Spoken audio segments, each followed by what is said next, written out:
Friends, నమస్తే. Welcome to టియానోస్ kitchen Telugu. ఈరోజు recipe టమాటా పప్పుతో పాటు దీనికి మంచి కాంబినేషన్ సైడ్ డిష్గా చేపల ఫ్రై తయారు చేసే విధానం చూసేద్దాం రండి. ఇంకెందుకు లేట్, టమాటా పప్పు కావాల్సిన ఐటమ్స్: ఒక 1 కప్పు కందిపప్పు తీసుకుంటే 2 టమాటాలు, ఒక 6 లేక 7 పచ్చిమిర్చి, కొద్దిగా చింతపండు, అలాగే కొద్దిగా కరివేపాకు, ఒక ఉల్లిపాయ, 4 లేక 3 వెల్లుల్లిపాయ రెబ్బలు.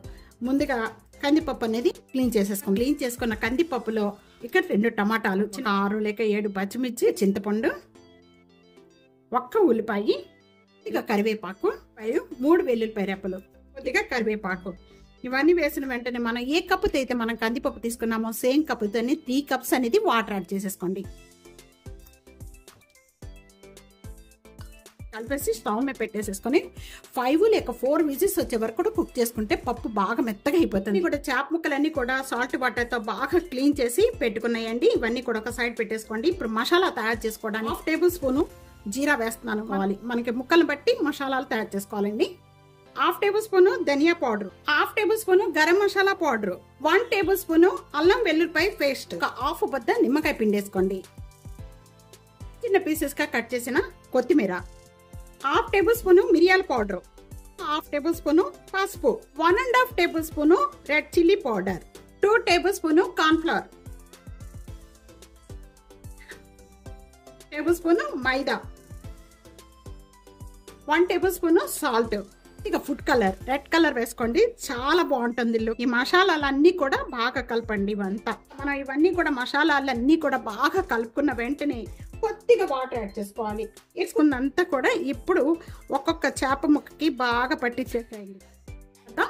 ఇదంతా కూడా ఒక 15 మినిట్స్ సైడ్ పెట్టేసేయండి. విజిల్ బాగా చల్లారిపోయింది. ఇప్పుడు ఓపెన్ చేయండి.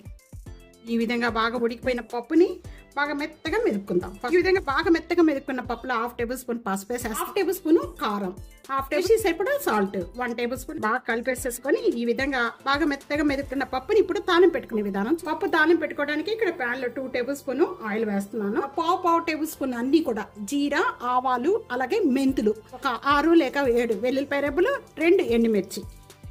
ఇవన్నీ కూడా బాగా వేగిపోయిన వెంటనే కొద్దిగా ఇంగువ, కరివేపాకు, మెత్తగా మెదుపుకున్న పప్పు అంతా కూడా ఇప్పుడు యాడ్ చేసేసుకోండి.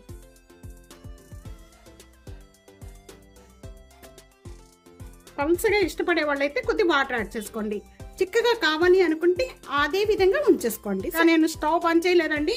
ఇదిగోండి, కొద్దిగా చిక్కగా ఉంది, పల్చగా చేస్తున్నాను. కొద్దిగా చల్లారిపోయిన తర్వాత మనకి ఇంకా చిక్కబడిపోతుంది. ఇప్పుడు స్టవ్ బంద్ చేసేయండి. స్టవ్ బంద్ చేసేసిన వెంటనే కూడా చిన్న చిన్న పీసెస్ గా కట్ చేసుకున్న కొత్తిమీర వేసేస్తున్నాను. చూస్తున్నారా, కలర్ ఎంత కలర్ఫుల్ గా ఉందో అంతే టేస్ట్ గా ఉంటుంది. టమాటా పప్పు రెడీ అయిపోయింది. ఇప్పుడు చేపల ఫ్రై ఎలా తయారు చేసుకోవాలో చూసేద్దాం. బాగా కాగుతున్న ఆయిల్లోనే ముక్కలన్నీ కూడా వేసుకొని వేయించుకోవాలి. మనం సైడ్ పెట్టుకున్న ముక్కలన్నీ కూడా మసాలాలు కలిపి పెట్టుకున్నాము. ఇప్పుడు ఒక్కొక్కటి వేసేసుకోండి. వేసిన వెంటనే కూడా కదపకండి. 2 వైపులా కూడా మంచి కలర్ వచ్చేంత వరకు కూడా వేయించుకోవాలి. 2 సైడ్స్ కూడా ఈ కలర్ వచ్చేంత వరకు కూడా వేయించుకోవాలి. మీడియం ఫ్లేమ్ లో పెట్టి వేయించుకోవడం వల్ల లోపల అనేది సాఫ్ట్ గా ఉంటుంది, పైన చక్కగా క్రిస్పీగా ఉంటుంది, టేస్ట్ ఉంటుంది. తప్పకుండా ఇదే విధంగా ట్రై చేయండి. చాలా అంటే చాలా టేస్ట్ గా ఉంటుంది. టమాటా పప్పు రెడీ అయిపోయింది. టమాటా పప్పు దీనికి మంచి కాంబినేషన్ చేపల ఫ్రై రెడీ అయిపోయింది. ఈ రెసిపీ ఇదే విధంగా తప్పకుండా ట్రై చేయండి. ట్రై చేస్తే మీకు ఎలా ఉందనేది నా కామెంట్స్ లో తెలియచేయండి. వీడియో నలుగురికి షేర్ చేయండి, లైక్ చేయండి. టియానోస్ కిచెన్ సబ్స్క్రైబ్ చేసుకోవడం అస్సలు మర్చిపోద్దు friends. Thank you for watching. Next వీడియోలో మళ్ళీ కలుద్దాం. అంతవరకు సెలవు, బాయ్.